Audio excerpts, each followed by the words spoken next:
Every summer in Alaska, something old stirs. You don't hear it at first, you feel it. A quiet pull moves through the rivers, through the trees, through the ground itself, like the land is holding its breath. Then it happens. Millions of fish begin moving toward a place they will never leave. And in the shadows of the forest, massive shapes rise and start walking downhill. Now here's where it gets weird. This isn't just a hunt. It isn't predator and prey. It's more like both sides already know how this ends, and they show up anyway. Why would a fish swim straight into death? How do bears arrive on the river's edge almost to the day? And what does it mean when the water itself starts turning red? Stay with me, because what unfolds here every year is brutal, haunting, and honestly hard to believe. Alaska is a place where summer barely has time to exist. Blink, and it's gone. The snow melts, the rivers swell. Life rushes in knowing winter is already on its way back. And in this narrow window, something ancient repeats. On one side, brown bears, giants built like tanks, kings of this land. On the other, salmon, small, silver, fragile looking, and driven by something no one fully understands. This isn't just feeding season. This isn't just migration. This is the most intense survival showdown on Earth.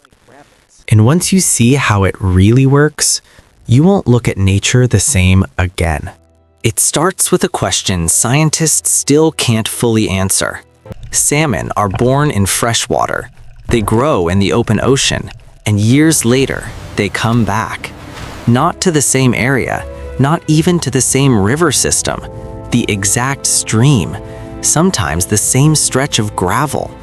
No GPS, no landmarks, just instinct written somewhere deep inside them. They cross violent seas, they survive predators, storms, ice-cold currents. Then one day, they turn, like someone whispered a direction only they could hear. But here's the unsettling part. They don't come back to live. They come back to die. The first time I learned that salmon return just to die, I honestly had to sit with that for a while. It felt heavy.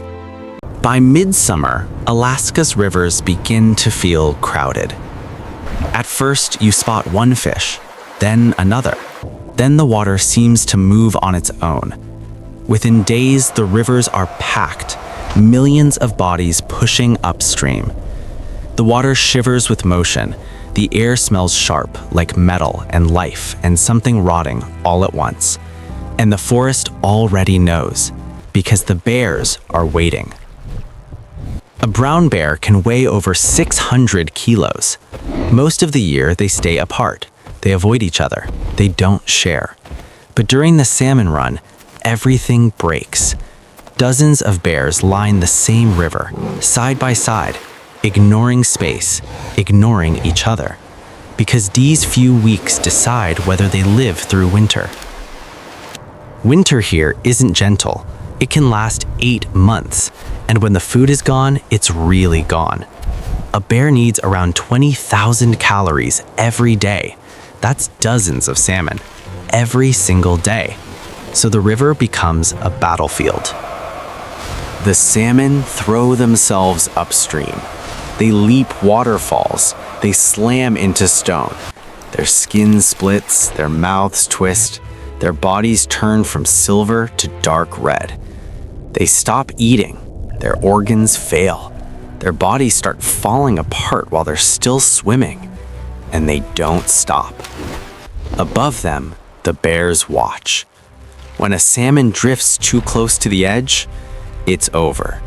One paw drops, the water explodes.